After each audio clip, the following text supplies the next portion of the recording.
Hey folks, Steve here with another Highway to the Kremlin video. We are going to be starting turn 5 in this one, and we'll try to get as far as I can. I'm really shooting for about an hour's length of time in the video um, for each video. So it could be we get through about 4 turns like the last one. It could be that we hit more. It really depends on kind of what is happening and what I need to explain and considerations along the way.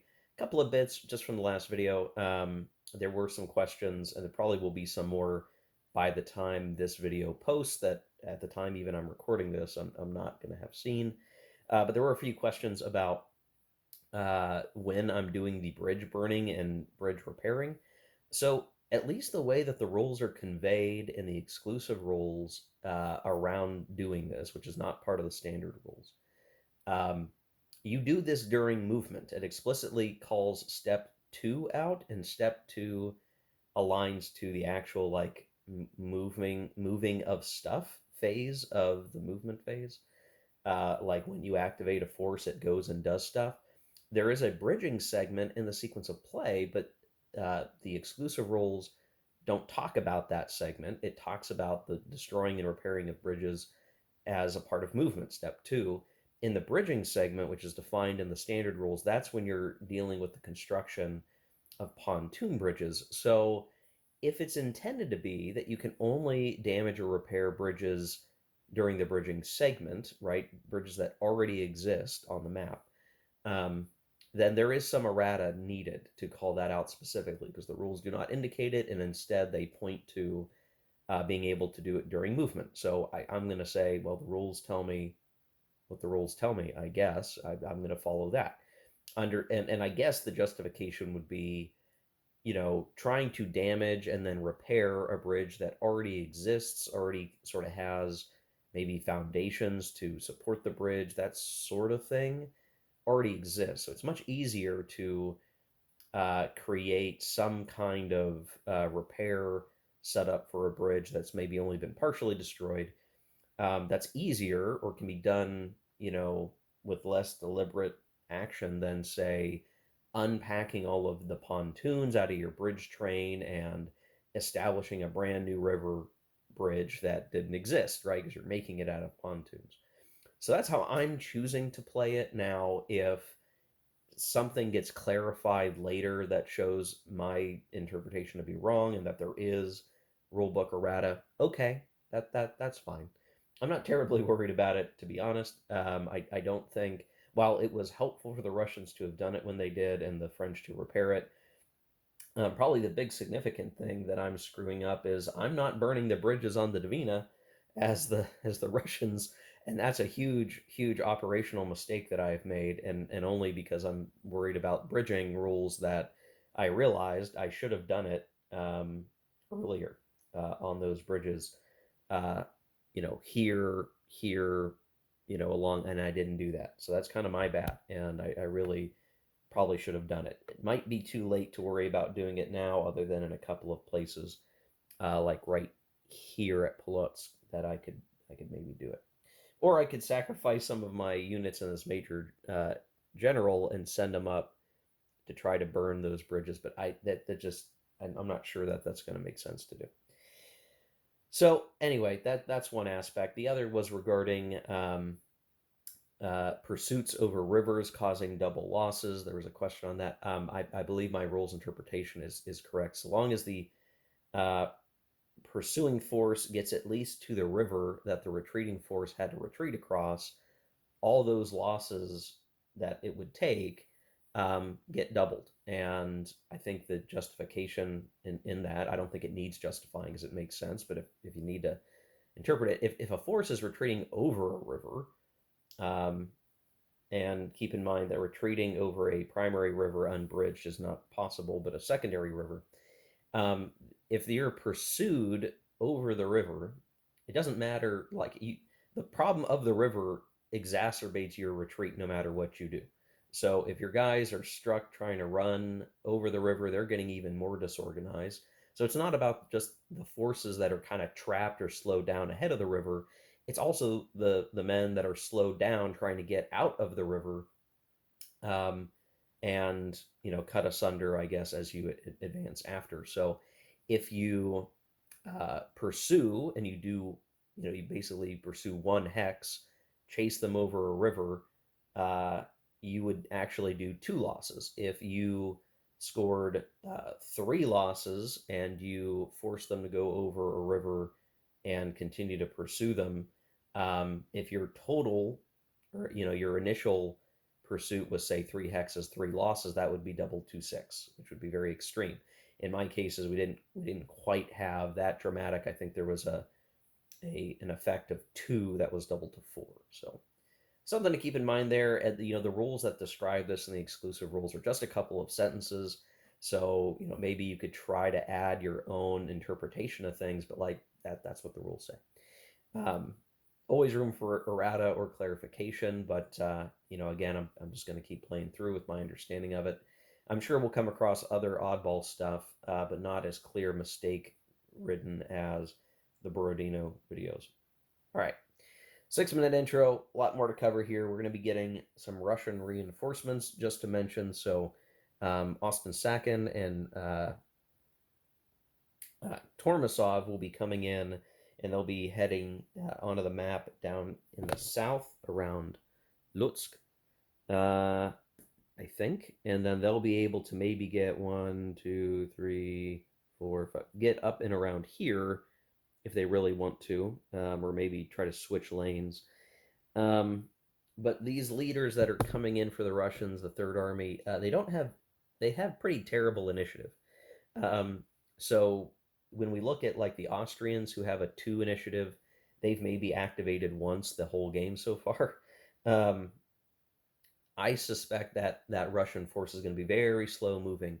So all the Austrians and the French have to do in that sector is just, if they can't fight those Russians toe to toe, at least be a nuisance. And um, by the time that they would maybe really endanger the French supply lines, we will have ideally already shifted our logistics weight to the Divina sector and kind of go from there. So we'll see. I mean, there's all kinds of things we're gonna discover along the way here, guys. But turn 5 should see some progress of the Russians in finalizing their consolidation. I do have a potential to try to hit Eugene, but Davout will likely be able to reinforce him, and if he does, they'll actually be numerically advantaged against the Russians, I think. So I'm not confident that I actually want to do that. I want to pull some more of our strength together. There's still some extant forces that need to be consolidated. I need to bring Barclay down south of Vitebsk towards Smolensk if I really want to be in the punching uh, range of any French forces at the moment. And really, the French are going to be focused on working the Divina line, kind of getting established up there, getting a line of communications flowing up there, and eventually knocking down Riga so that we can establish a new supply source and shift our logistics weight, like I said. So we're gonna do that. We're gonna do as much of that in this video as we can. By the end of the video, we should be getting pretty close to something happening towards Smolensk, but we'll see if my prediction is correct. So off I go, turn 5. Okay, here we are at the end of turn 5, and getting ready to go into turn 6. We had our first instance of heat weather, which ultimately just affects attrition, and all told, there was like just the tiniest amount of attrition going on.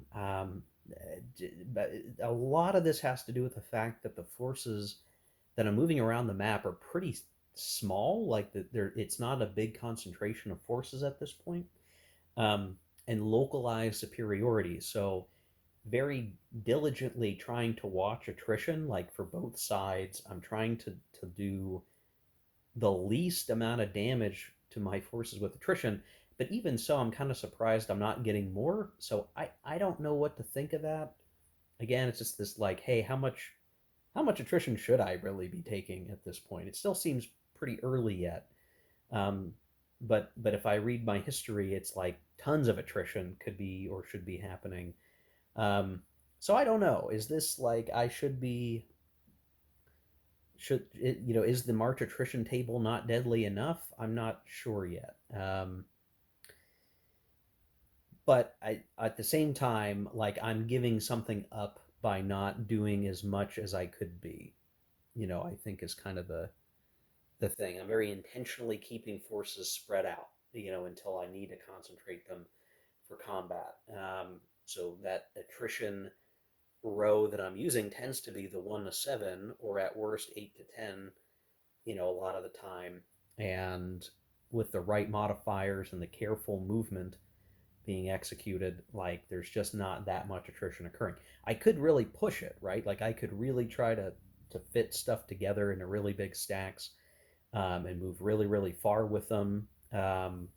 It's just not been a major issue, and our attenuation has been relatively tame because we're still on. Well, for the Russians, things are going to get a little trickier, because they're now moving their supply source, which is now up up by Moscow, um, because Drissa is under threat right now. It's currently besieged, so we had moved it before the French even took their player turn. And the center of operations is also moving back, so the Russians are just kind of gearing up for a Smolensk, conflict that's going to happen. Meanwhile, the French, I mean, we are now moving the center of operations with Napoleon as well, kind of working our way up towards Drissa area, or like this whole little spread of roads. And the French will eventually move their supply source to Drissa, I think. Um, there's been a couple of interesting developments along the river I'm going to talk about in a second, but basically, like it kind of two ways to look at it. I'm shepherding my forces very, very carefully, and I've gotten good average die rolls for AP generation for the French, that the French, even with attenuation, have had a nice usage of the 11 plus APs sub column on the attrition chart. And I tend to be moving small stacks at a time, um, and that seems to be working out okay. Uh, the French have been reasonably lucky with initiative die rolls, and now I have Eugene stacked with Davout, so I can kind of move around. That's a fairly large stack now, so I do have to be really careful with Davout. But he's lately, these guys have just been moving around a little bit in this general area. They've not been doing great big marches anymore. Once we got a depot down here, Borisov, with the siege completion. So I don't know. I've not been pushing my forces in a weird way to where they're really suffering um, major issues for supply, and both sides have gotten pretty good die rolls for the attrition die rolls anyway. Now the tricky thing is the Russians have had, they've been bleeding off a lot of APs, and they're having to move their stuff around a lot. So they've just missed out on really good generation of APs. They had a good turn recently where they were able to generate some things and could leverage some line commands. But right now they're trying to get the sort of rest of the campaign tracing situated. Once the supply source is in place east of Moscow and we get our center of operations back floating around Smolensk, the Russians won't be switching around so much stuff, so they should be able to have a much easier time kind of either accruing AP or carefully using their movement commands in a very narrow area, which I think helps the Russians um, stay organized, where they've kind of been in this very weird spread out function. Now, the French, if they can pull off this Drissa logistics switchover, are going to be in a very happy position attrition wise. Like, really, we've marshaled things well. And if we can get that supply tracing going out of Riga, like, we're going to be in even better shape. We're just going to be able to, uh, function with a lot less attenuation, which means all of our built up administrative points, which right now they have 20, um, we can be spending those a lot more liberally later in the campaign, then we would otherwise try to marshal them carefully. We can spend them more, and we can send off smaller detachments of leaders and forces to outmaneuver the Russians. So at the strategic level, I think the French are doing very reasonably well, but there's still a lot of unknowns. So the whole Dvina River line here. So we have Saint Cyr, uh, and who does he have with him? MacDonald. They're up against the river line that is technically existing south of Riga, and that's just a holding force. And we have Ney, who's heading north, and he kind of is now leading um, the depot uh, tracing out there. So they're going to be, in terms of line of communication and supply, they're going to be just fine for a combined siege or a progression of siege action against Riga. Like that is going to be happening one way or the other. It might have to be that they have to be put to siege and then slowly attrit away the forces that are in Riga, and that could be the real showstopper for the French. If they can't actually clear Riga properly, that could be a problem. So we've got to figure that out, and I'm investing a fair number of forces to do it, which is a bit dangerous. Now I had sent off Poniatowski to siege Drissa, and he is in the process of sieging it, um, but it's not. It won't be complete until the midpoint of the next turn, um, or I'll need to double check that. But so it is put to siege at Drissa. There's just a garrison there. Murat had lunged forward to take Polotsk, but I tried to see if I could get Barclay activated to reinforce, and Barclay got it. Like he got his initiative check. So he marched from Vitebsk into Polotsk. We had ourselves a fight, and so this was Barclay's stack along with a major general that actually still had a number of forces with it. They were busy burning the bridges over the river down this way that they could reach. Um, and Murat, was in the Zok, like he was going to fight, and actually had a roll on the 1 to 2 affecting terrain chart, which is not a good chart. Lost the battle, but fortunately had picked the pursuit option and managed to get away and retreated, just enough hexes that he could have avoided retreating over the river. But uh, you know, not not a happy thing, not a situation that I like being in as Murat. So there was a real problem. I wasn't going to want to counterattack because that would have been bad. Fortunately, the die roll for Barclay's pursuit was very bad, and he didn't get to chase Murat at all. So I think at one point Murat did take a point of attrition there, but getting up to Polotsk, but he's not really been much worse for wear. So you could consider that a meeting engagement where Barclay just kind of chased Murat away. The danger for Murat and Poniatowski is that Barclay could aim to pursue after Barclay. They're not going to have access to movement commands, but if Barclay activates again, he could actually try to push on Murat, and that could be dangerous for him at the point that they're at. So the Russians actually have a potential for a really big turnaround here if they could smash Murat's force heavily. That could get us revenge for Doktorov and maybe shift morale in our direction, depending on how this is going to go. So, um, yeah, Murat's stuck with a lot of rivers around him. This is not a good situation by any means. So we're gonna have to see how that plays out. Could be that Murat decides to do a pitched battle and just we see what else can happen. Can Napoleon come to Murat's aid? Maybe 1, 2, 3, 4, 5. He could, but only. Um, well, yeah, not by the way that we would need him to, unfortunately. Alternatively, well, is there? I don't think there's going to be any way for him to do it. 1, 2, 3.5. Yeah, he's not going to have enough movement to join Murat. Poniatowski could, So that's going to be that's going to be maybe a really important part of turn six is do the Russians get an opportunity to smash a overextended Murat who's stuck between some rivers. It's also possible that Murat could disengage because he's got plenty of cavalry maybe to help with that, but um, that's tricky. Now, there's one other thing I should point out here. I've gone ahead and removed all the vedettes. I think I'm going to stop using the Mark Herman solitaire. While I think there's merit in it, and I'm kind of getting it figured out how to play it properly, so to speak. I just finding it more of a distraction than playing just willing to play the game. It means I don't get to use vedettes. It means that I'm missing some fog of war, but I'm having fun anyway, so I'm okay dropping it.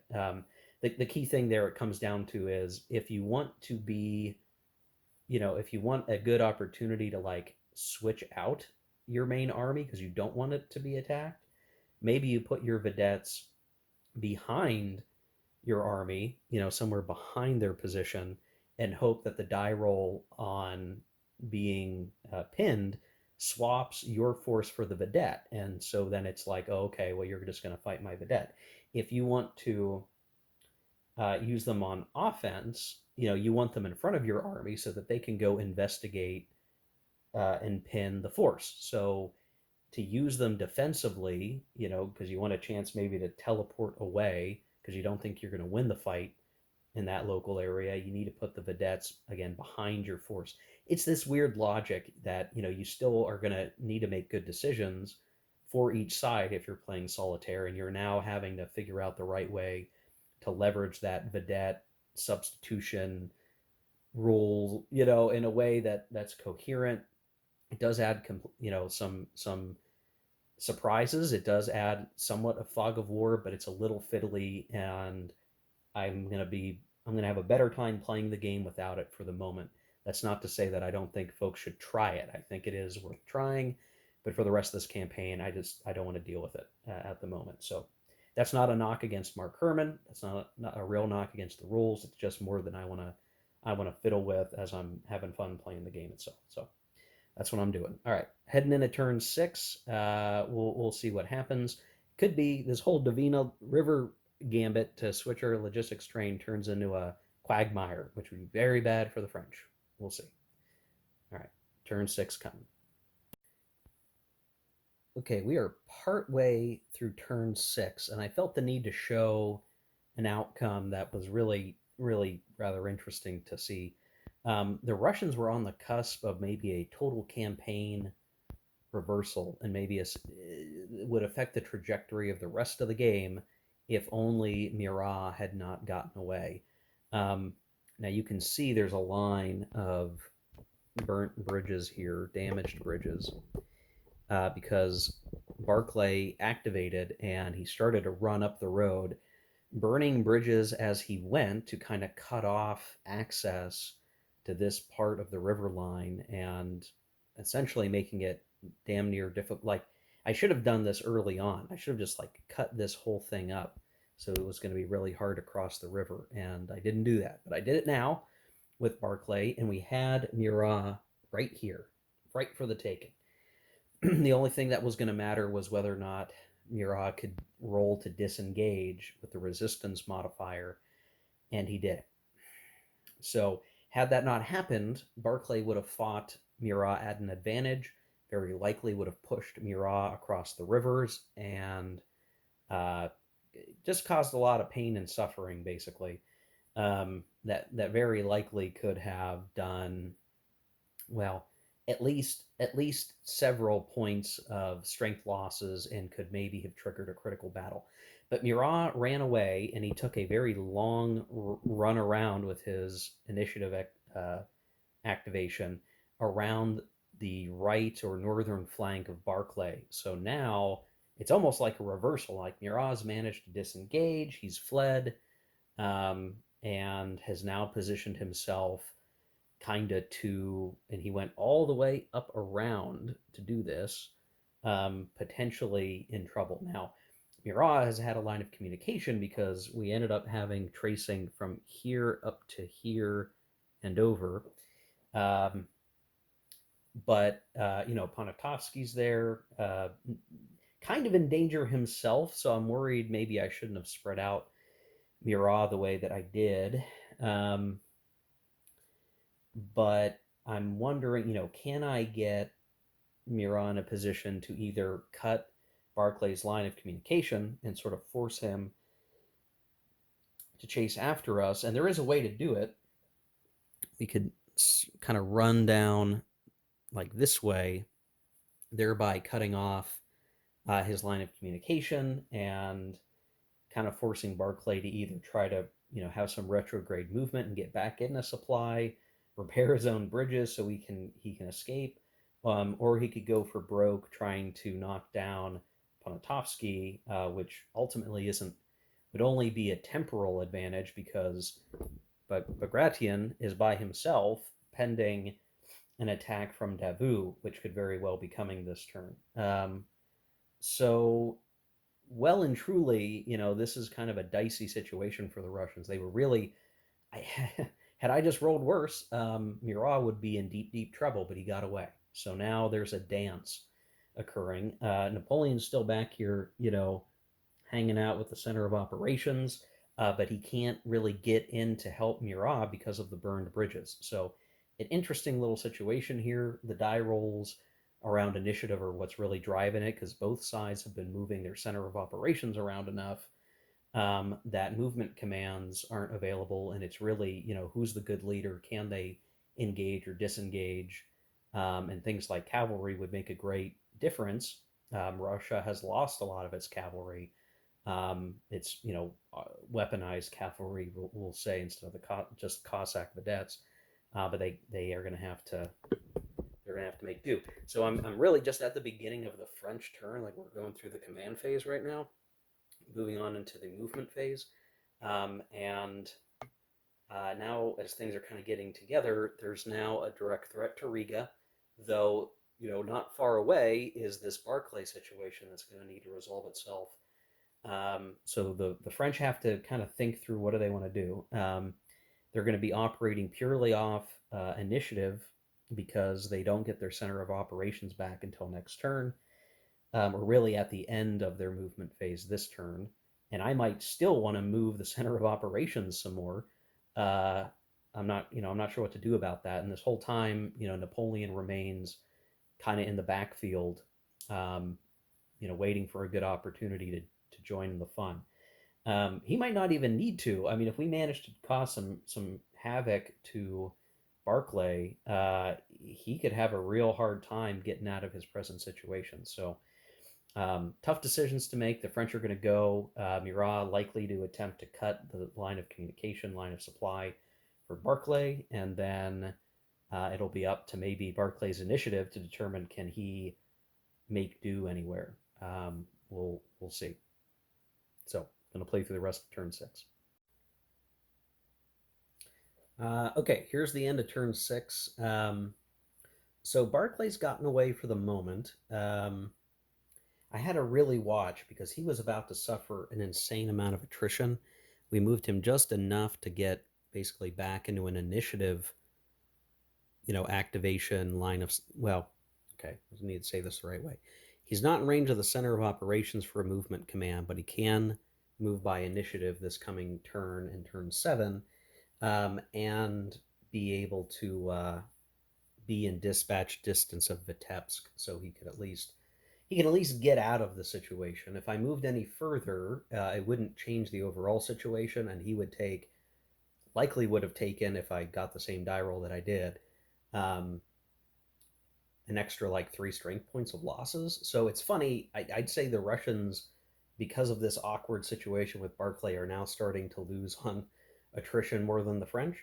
Um, but I think there's something to be said here where the Russians are kind of in a rough spot, if only because they took this chance to maybe crush Murat and have a pretty big effect on the game, and it didn't work out. And now they're scrambling to get Barclay out of the noose because I mean he was here. He was going to have Murat, Poniatowski, and Napoleon almost surrounding him from the rest of the Russian army, and with very little chance of help and out of a line of communication, and that spells doom for the Russian part of this game. So getting Barclay safe is really number one priority. Bagration can hold, here in this position and look to fend off Davout, who's not willing to maneuver by himself. So they're trying to hold the Smolensk door open. But of course, now Murat can kind of go to support Davout if Bagration went on the offense. So the Russians are just kind of in this weird holding pattern until they can get Barclay to safety. He went on some adventure. How very unlike Barclay like that is. Like Freaky Friday with Bagration here, where what I did with Barclay probably would not have been ever done by Barclay, but we had an opportunity, man. I had to take it, and now the Russians are in trouble. Um, so Napoleon still has to do some bridge repairing over here if he heads that direction, and then has to clear Polotsk, which we still want to do. There's a siege now at Riga. The Russian forces there are choosing to make use of the citadel. They don't really have any chance of getting out of this because I've dedicated so many strength points to making sure that Riga will fall. Um, but but the real trick there is that we actually have to move into Riga on the French on our French movement. I think is how that works. It doesn't if you have somebody retreat into the citadel for a siege, it doesn't say the attackers advance after combat or anything. So like, or we don't pursue really. So I have to move in with the French on the next turn. When we enter Riga on that action is when we will get a die roll to see if our morale goes up, which is going to be really interesting. So if we get into Riga and manage to clear the garrison, then we can start to worry about moving our supply up to Drissa, and then kind of having that improved supply tracing. I think I have to look more into what our maybe it's I have to put my supply for the French in Riga, not Drissa. I got to double check the rules because I'm worried the wording's going to be a little funky for us, but we can worry about that. Um, it's certainly using Divina River is going to help us in terms of attenuation. So I'm all good with attenuation fixing. Uh, Gotta love doing that. Okay, so all that's going on with the Citadel and the siege. Basically, what's going to happen is it's a waiting game. There's a chance that those forces, the 3 strength points currently stuck in there, will attrit a little bit. That's possible until they get down to 1 strength point, and then they'll surrender. And there's also a possibility over time that the forage value that the besieged forces will be using will decrease, which will increase the rate of attrition. So it works. The siege system in this game works a lot like many other games I've seen of this sort. So it is a waiting game. We can't quite assault the citadel. We can't force an assault. So we're just going to have to wait it out. But right now, I feel like the French can afford to do that with bigger dividends down the way. And right now, I really don't feel good about the Russian chances. Now they got to get their reinforcements on the board to give them a hand. But right now, everything else is just so slow in terms of operating that they might be in deep trouble by the time it matters. We'll see. All right, that's turn 6. I'm going to go ahead and play turn 7. Um, should also point out that Miloradovich is present up in Moscow. He's not been able to leave Moscow yet over there. He's just coming in with a handful of strength points. So if the Russians could congregate, they may have a really good opportunity here, but it's going to take some time still to be in the best of shape. And they've taken enough black eyes that it's going to be a bit of a struggle here. Um, all things considered. And you know what? I just realized that I actually could have moved Davout to engage Bagration. Bagration doesn't have that many strength points, and Davout actually has more than I thought he did because he still has Eugene with him. I totally screwed that up. Let me see if I can activate him. Let's just see. Let's just see if we could do it. Oh, I rolled a six, so we couldn't. Okay, never mind.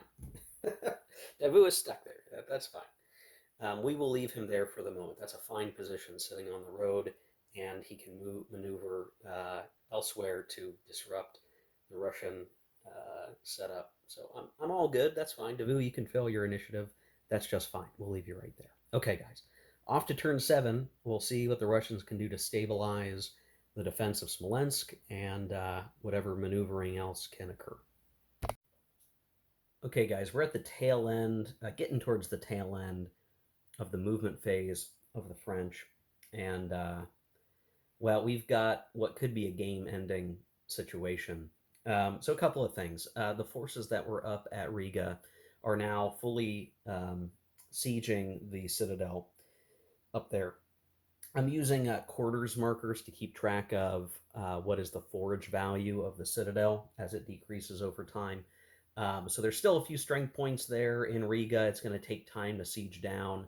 Eventually, there will be a Finnish force that shows up from up here that they're going to have to tangle with. But at least for the moment, that siege is ongoing. And it's not going to, I mean, there's no chance for them to attack out of the citadel and win the fight. So, like, Riga's time is ticking. Because we did enter the city, though, I rolled on the fire intensity table and I rolled a one. So right now, French morale is +4. This is incredibly dangerous because what it means is if the French can get into Smolensk, if they can get into um, Moscow, I mean, they're going to either be off the Paris morale track and win the game automatically, or or their odds of getting a negotiation victory are very very high if they can get into Moscow. So I've worried about this part of the game that, like, okay, this fire intensity table can you know make a lot, can do a lot of things. Rolling a one on that die, which is the best result, swings you three morale points: one for capturing the city, and then the two for capturing it intact for rolling a one. If I had rolled anything else, it would only have been a minor swing or no swing at all. But the fact that we've got the best result really shifts the game. So I'm going to do a couple of caveats here. For the time being, I'm going to jot down that Riga was taken while we are still besieging the citadel. We can't switch our supply source there until the citadel is taken. We are sitting at +4, and if there's going to be something that pushes us, um, yeah, we don't wait until the citadel falls. Uh, yeah, maybe I should have waited till the end of the turn to roll this, but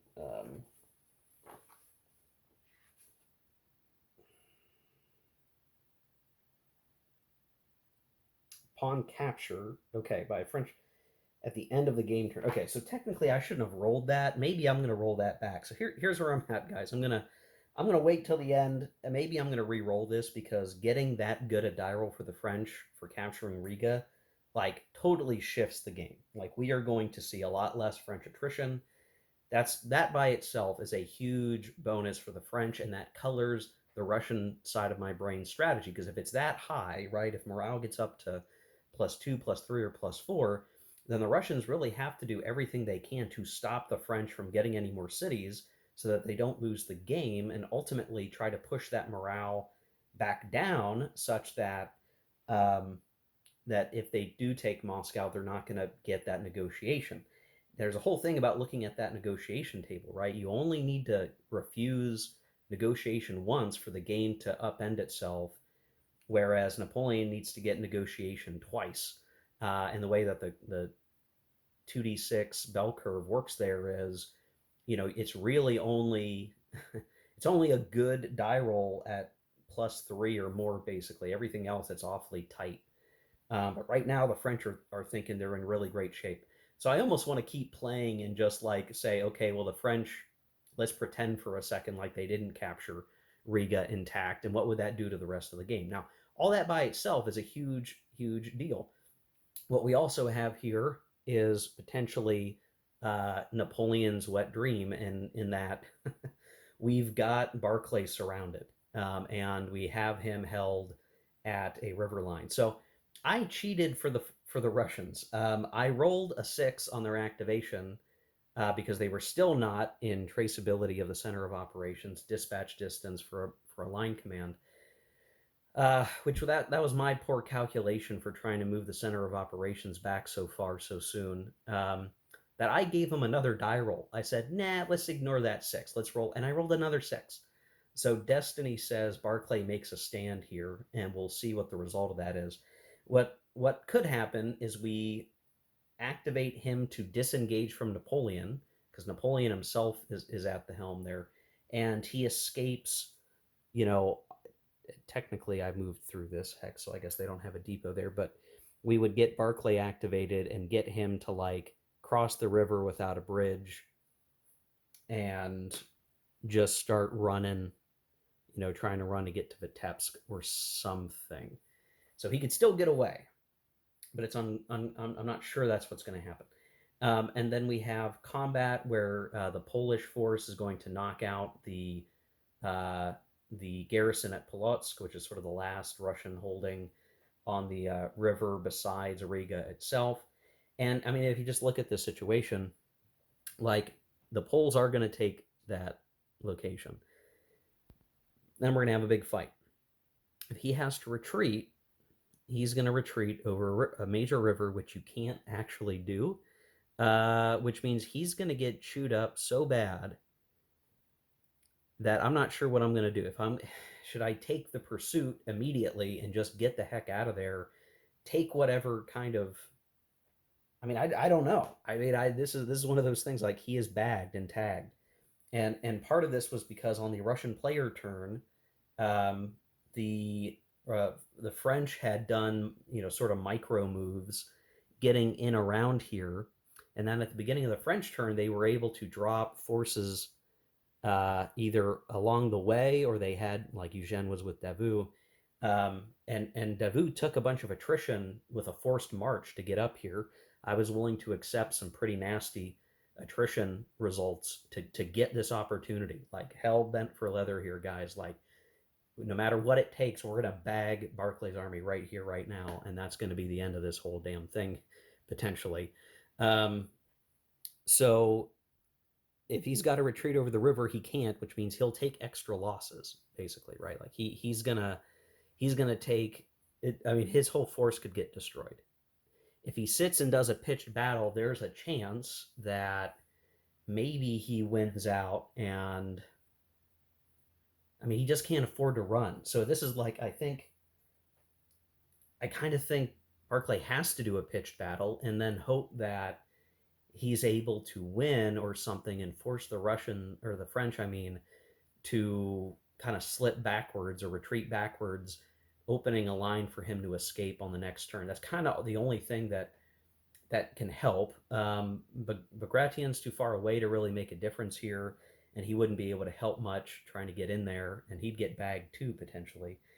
So the whole campaign is going to start to come down to like this major battle where I screwed up. This is like the net effect of trying to be sneaky and attack Murat all those couple of turns ago, um, getting greedy, and now I'm seeing the pain of failed activations and a mismanagement of my center of operations. So this is one of those things. I feel like this campaign, if it does end early, I can't say that I don't. I know exactly why. I've made a couple of clear mistakes as the Russians. One, I let Doktorov hold on to those cavalry units. I should have sent them off separate. I should have gotten them moving on a different line of retreat and position them to try to target knocking down the French line of supply. Should have done that, didn't do that. They got caught up in the Doktorov disaster. Big mistake. Chasing after Murat, huge mistake. Letting Bagration drift too far back too early. I should have maybe let Bagration represent a threat to the French supply line, where right now the French aren't terribly concerned about their supply line, or like what danger there is to the supply line's fairly tame. and is going to start to get even better if they can finish the siege at Riga. And I think I've just mismanaged the Russians here, guys. I've just totally bungled it. I don't know what else to think. I think this is going to end early for the French, and I don't think that it had to be this way. I think I really screwed up, not necessarily appreciating the whole picture of what the Russians should have been doing. In one of the previous comments, there was a mention of like, well, what are the different options for the Russians? I don't know that I need a distinct video for that. I think that the tough thing is the Russians have their hands tied. They can't afford to go on the offense very early because I think the French Napoleon would just love to gobble up a force, surround a force like this, and they have the leaders to maneuver this way. That they would gladly take a fight at the borders of the Grand Duchy of Warsaw or near Vilnius or something along those lines, and just chew up whatever comes their way. And they certainly can do it. In fact, that's what Napoleon wanted to do early on, was to expecting maybe Bagration would go on the offense and get caught up, and then they would chew him up and eat him. um, and then it reversed to maybe trying to catch Barclay, but that was always the Russian hope, that they could nab one segment of the Russian army and defeat them in detail. Um, so at the beginning of the game, like, you don't have that many options to do or avoid that. Like, you kind of have to drift back. So you might think, okay, well, that takes a lot of the player agency out, but I think it's how you pull back that matters. And I'm finding I probably screwed that up. I probably screwed that up within the first couple of turns. I should have thought a little bit differently about how I wanted them to maneuver, and maybe been more aggressive early on in small bits, like coming forward and knocking down a garrison and hoping to run away before getting chewed up, because that costs a strength point that now the French have to drop another garrison if they want to extend that supply line. And they're busy doing that while you continue to, float like a butterfly, sting like a bee. And I didn't do that enough as the Russians. I just didn't do it. Um, and you almost get trapped in a solitaire game of like, well, of course you pull back to Smolensk, so that's what you do, not thinking that, well, along the way you need to start to make some of these things matter. And I think I failed to do that as the Russians. So anyway, I've got these two potential combats that are pending.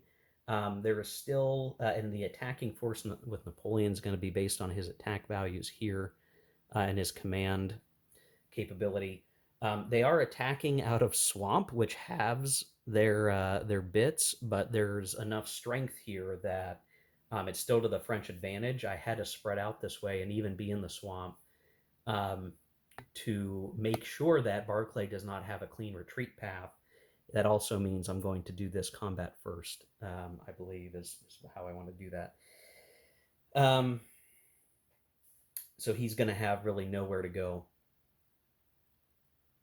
Man, I feel so bad.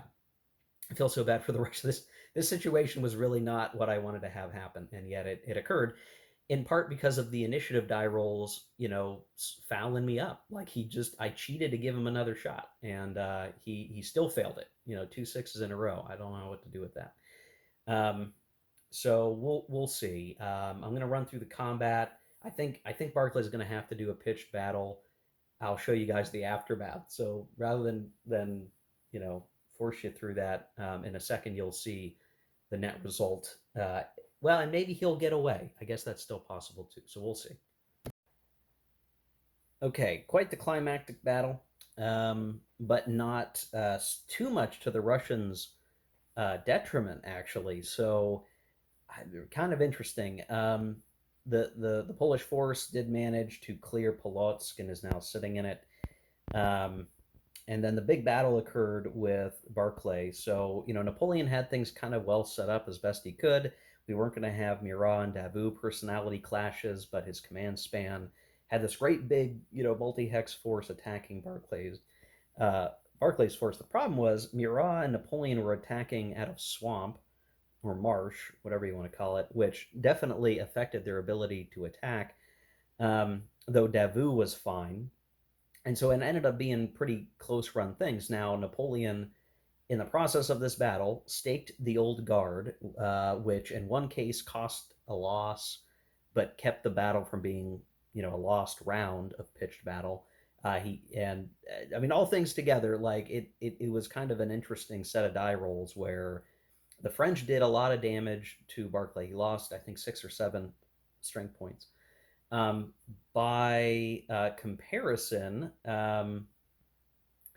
the French lost about 6. It was almost even losses, and a lot of that was because Barclay on counterattack could pick on one hex at a time. It seems like the rules allow me to do, and so they were beaten up on Murat's force, hanging out in the swamp. Now counterattacking a swamp halves your forces, so there weren't a lot of great options for counterattack, but trying to beat up on either Napoleon's stack or Murat's stack, and it just worked out that Murat was easier to beat up on and weaken the subsequent attacks. But at the end of 2 pitched battle rounds and then the final combat round, which was going to be a pursuit for either force, the French technically prevailed. However, while Barclay had to retreat, he's been able to retreat in relative good order because uh, Napoleon failed to pursue. So while he had to retreat 2 hexes,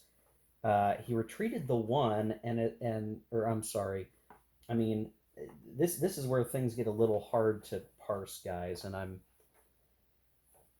trying to make sure I get my head wrapped around it. There was no actual pursuit, right? So then it's about retreating, and you know, if we were really trying to follow the retreat um, priority, right now that's a priority. So it's, if you can work it out, you can work it out. Um,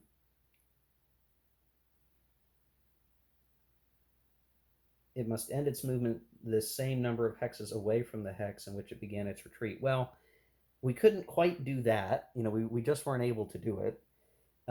We may not retreat through the same hex. Well, we didn't do that. No hex of the path may be adjacent to more than one hex already passed through by the retreating force. Well, we only had to retreat 2 hexes. We didn't go through friendly territory. It may include hexes adjacent to the enemy, so that's fine. Oh, actually, okay, fair enough. So if I retreated 2 hexes, well, it has to be towards a supply path, but I can't do that. So this is the weird thing. It's like I don't know if there's a better way to have done this. I don't think that Barclay's eliminated. He can't retreat over a river without a bridge, apparently. But he's also not being pursued. So, and the exclusive rules tell us, just to be clear on this point, um, retreat across unfrozen primary rivers is allowed only at bridges, right? So we can't retreat over the river hex sides. But the retreat priorities, as best as I can tell, um,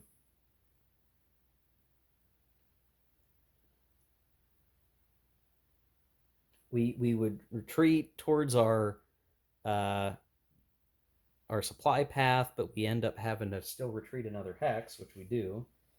Um,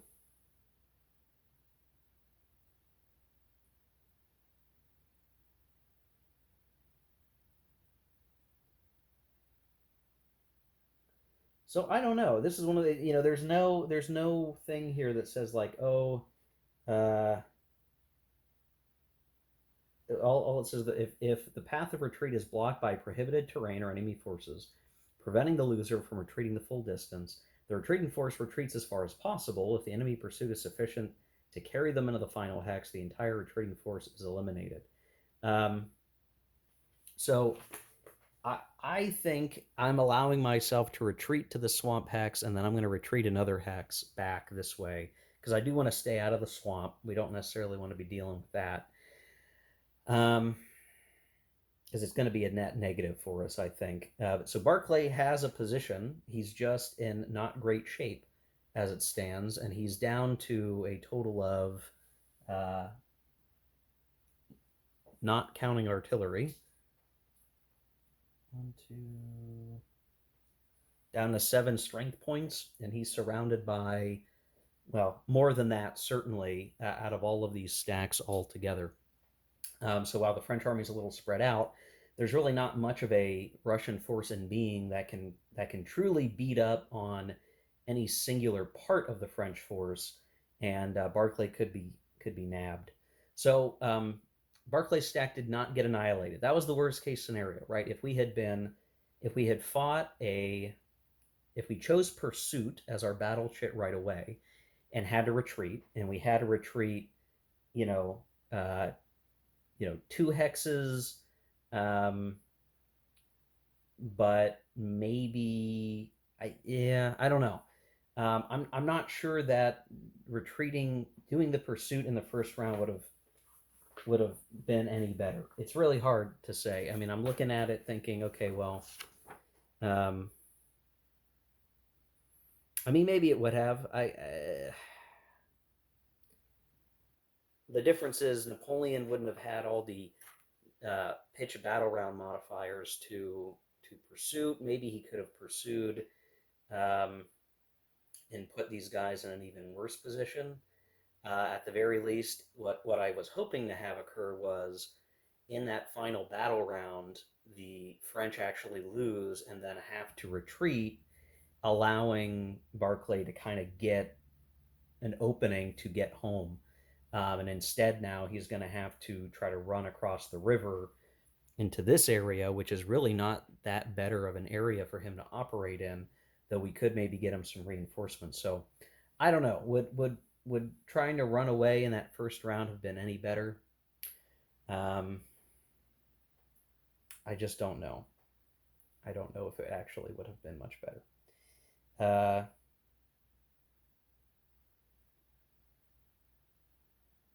so I don't know. Chalk this up to another Russian mistake. If I should have just picked pursuit, I think I was worried that I wouldn't have been able to. I guess I wouldn't have been able to get away. Maybe I would have if I'm allowing myself to retreat the way that I did. The key thing is I didn't get pursued, where maybe earlier I could have been pursued and gotten gotten wrapped up is maybe the problem. Um, I don't know. This feels like a really tough moment in the campaign, guys. I think either way, it would have been a tough gig. The artillery, actually, both sides got artillery losses inflicted against the opponent, which also uh, contributed to the degradation of forces here. So really hard to say how else to deal with this. Now the remaining Russian option would be to maybe try to get out of here, get situated in a safer location, and try to hold out for reinforcements. But this was a bloody fight, I think, no matter which way I look at it. And if I were to do it all over again, and we tried to do that, pursuit bit, would have been much better. Yeah, I still don't know. I still don't know if that would have been the case, because we got a 0-2 result on the first die roll. And would that have really have been better? Yeah, we still might have beaten the French and then gotten into a pitched battle anyway. Yeah, I don't know, guys. Tough call. I'm not going to sweat it. But that's it for turn 7, which is momentous. Now, what I did do, I did decide, because I don't like the way that things are going so hard for the French. I decided to go ahead, now that it's the true end of the turn. I re-rolled the fire intensity table, and this time I got a 2. So I'm going to adjudicate my first die roll as not having happened, because I didn't do it at the right time. So now I'm rolling, and I rolled a 2, which puts the Paris morale at +3, which is not as extreme as +4, but that's still a very happy, safe place for the French to be functionally. So now we're going to go ahead and uh, start looking at the turn 8 bits, and we'll go from there.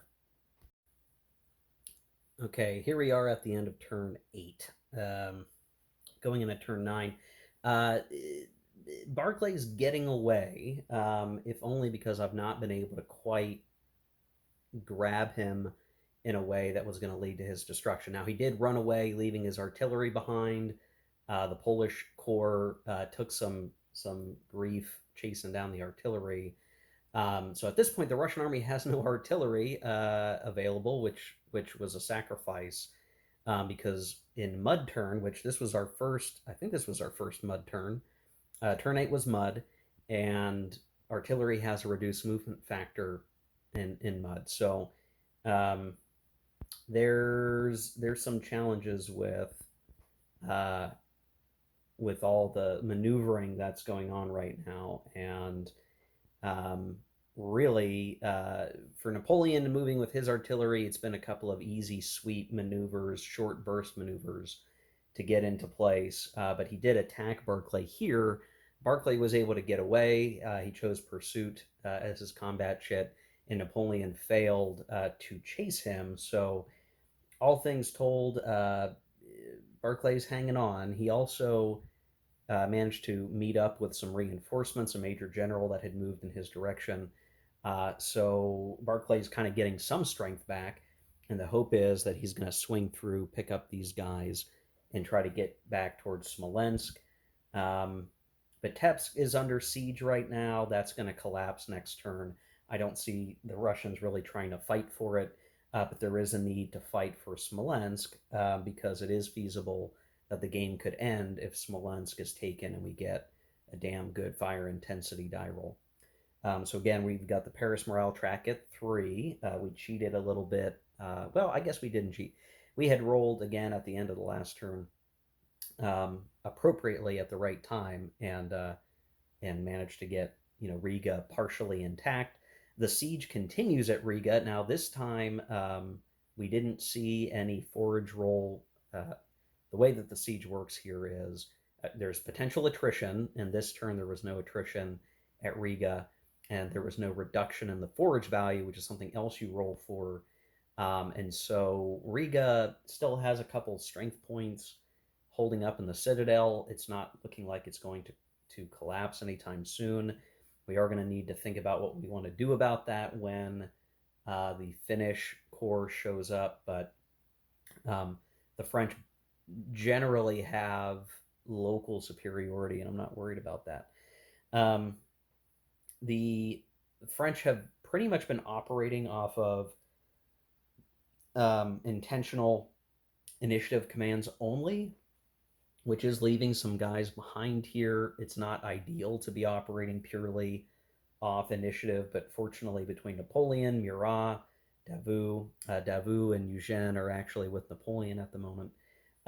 We can move more or less where we want to. We just have to be careful of putting ourselves in a spot where we can't support each other. But between, Poniatowski, Murat kind of holding these flanks of Napoleon, he feels pretty good and actually has very nearly twice the number of strength points as Barclay. So if Barclay doesn't want to get caught up in a 2-to-1 pain situation, he will have to pull back. I mean, that's just going to be it now, guys. The Russians are going to have to pull back and hope to operate a little more coherently uh, over the next couple of turns. We're still waiting to get Kutuzov. He's a couple turns away. He's going to really help the Russian ability to operate as we are slowly moving.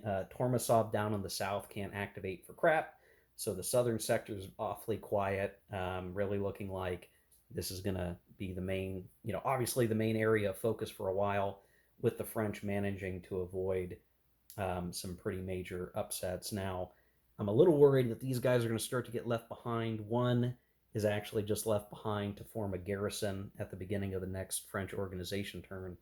This Major General 1 actually has 4 strength points in it, and I need to get him moving at some point, so I may have to send either Davout or somebody on a trip to go pick him up. I don't want to leave him behind, though I guess I could leave him behind to be a sort of holding reinforcement, force.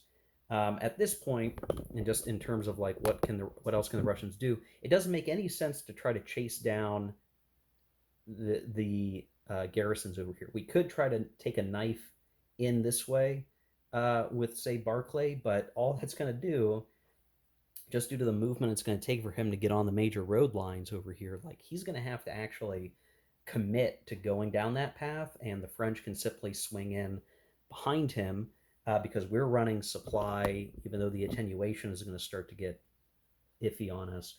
We're tracing up through here over the Divina and then down. And so we're actually able to operate pretty well. I mean, depending on how you want to look at the attenuation, we get out to here like 1, 2, and then we'll be 3 to 4. But even knocking that off of our AP level still leaves us around the 11 AP column, which means that generally the French are still doing a fine job of staying out of major attrition. They've picked up a few more lately because I've been really pushing the French army. So the attrition is now starting to tick at our forces, and I'm going to have to start being a little more careful. That great big battle against Barclay shaved off a lot of strength points already anyway. So now it's getting tougher and tougher to justify what we're doing now. Udno, he is still hanging out way in the back off at our supply point at Kovno. Um, and he has with him, let's see, what's his strength? He's got 5 strength points there that I could send in either any old direction, but his initiative is crap. So he's kind of this rear guard force that maybe is not going to see any action. But I should think about some way to pull him up out of there if I can. It might mean that I have to send McDonald down to pick him up. That'd be okay, and then we could swing down this way with them eventually. Not sure. Not sure what's going to happen here with that, guys. It's a little early yet, but the Russians are feeling bad. The only good thing I can look forward to is that eventually, deep in October, the Russians get a bunch of replacement points. Now they'll get a trickle over the time between now and then, so they could try to refit the Russian forces and have some counter punching capability. But if we get again that Riga supply line going, that's going to make attenuation, a real simple thing. So if let's say we get our supply source in Drissa, and indeed we are allowed to do that per the errata. So we get our supply source out of Riga, or we get control of Riga fully, we'll move our supply source to Drissa. And if you look, go 1, 2, 3, 4, 5, 6, 7, 8, 9, 10, 11, 12. Well, and then I think we can get to Orsha. I double check that again. 1, 2, 3, 4, 5, 6, 7, 8, 9, 10, 11, 12, 13, 14, 15, 16, 17, 18 to Orsha, let's say, and then assume the French get Orsha. So that's the first leg is out to Orsha, and then you go 1 attenuation, 2 attenuation, um, 3 attenuation, 4 attenuation. So 4, and then really, that's 8 off your AT. Um, so long as so long as we manage to stay around 19 or more AP on the track, we could be going to Moscow with no major attenuation concerns, using the best AP column for attrition, which would be ideal. Like that would keep the dream, the drive alive the whole way to the end of the game at that point, ideally, unless we get harassed or something gets cut off. But it's going to be hard to figure out what that will look like. I have to start thinking about Bagration as a spoiling force and see if I can't try to like keep him off the main road and floating around as a disruptor, because the supply channel going up this way is going to narrow, right? Like we're not going to have a lot of options. It's just going to be on this narrow path up. And Bagration doesn't have a great command span. It's only a 6. I'm basically just going to have to say, okay, Bagration, like, where do I want you to fall back to? And then, you know, accept maybe some attrition or some problematic situations, but go for harassment. Is he going to be a harassing army? He might have to be because I've got no other choice, or else the French are going to walk their way to victory. at least at the rate that we're going. Now we hope that if the French take Smolensk, that they get zero morale shift for that, just based on the odds. You think that would be what happens, but still going into wanting to capture Moscow at a +3, that's still pretty darn good. So anyway, this is a lot of yapping, guys, but just the evolution of the campaign is going. We had a kind of pre-Smolensk battle, um, because Barclay got hung up and didn't get away like he wanted to. He ended up fighting a good fight, and the French forces chose bad terrain out of expediency, and that allowed the Russians to fight a good fight, and they've managed to make a getaway of sorts, though they had to give up their artillery to do it, which feels interesting. Like that's sort of that's a tough choice to make, and we had to make it, and we roughed it, and are trying to escape back to friendly lines, back to Smolensk. We'll see what else occurs here over the course of the game. So wow, this one's probably a longer video, guys, but like so many climactic things happened across turns 5 through 8, 5, 6, 7, 8, that I just have a lot more to say. It's very interesting the where things are progressing. I will say, having removed the vedettes from the board, here's one thing. This is a ripple effect I'm going to mention, because I'm not using the vedettes on the board, and maybe I should have kept them rather than remove them because the Mark Herman style wasn't helping me out. There's one other aspect to this, which is like you roll up on a face down force. Could be a vedette, might not be a vedette. Nobody knows. The problem is that causes you to either try to repulse, which just pushes them out of the way and it's a vedette, or you actually bump into the enemy army and you lose a strength point. And that is a great way for maybe the French to lose some steps because they think they're going to march over a vedette and they're not. They're marching smack dab in a Bagration or who knows what, right? Um, with the vedettes on the board and you have the Mark Herman rule, even though you could end up with weird situations where the armies swap around, what it can still do is catch you off guard if you're trying to move through forces. So those vedettes they still almost become speed bumps, which could slow the French down, even playing with the Mark Herman rule. So without vedettes at all, there's no need to like, oh, is that a vedette? I just run right through the vedette, or the lack thereof here, right? There's no vedettes on the roads that I need to worry about repulsing. I'm just plowing through, which means I'm going right up to the next stack. I'm going right up to the next army, and there's no risk. Whereas if there were vedettes still on the board, if I was still using Mark Herman solitaire rules, I might roll up on a vedette and that switcheroo might happen, but I'd still fail I'd fail a repulse and basically would cost me something for doing that, and that might slow me down. But even if you know what I mean? Like there's something there. I think I'm still losing something without using the Mark Herman solitaire rules because I don't have these little possible vedette speed bumps that could come into play. Now, granted, the Russians can make just the same amount of gain from that because there's nothing stopping them from rolling through back here, maybe, other than being cut off and destroyed. But I feel like this probably benefits the French more. So keep that in mind as you're watching this playthrough. Like maybe in a real game, you would be a lot more cautious about where you're moving because you can't guarantee that a face down force is actually just a vedette and that it's not Barclay himself or some other force that maybe is going to cause you to fail that repulse, take some penalty for that, and then you're going to maybe end up fighting that force or whatever, and it's slowing you down. And you could be using that as a way to just keep the French from grabbing everything that they want to grab. So there's something there, guys. Again, you're just playing solitaire. You give up some things. That's one of the things I'm giving up.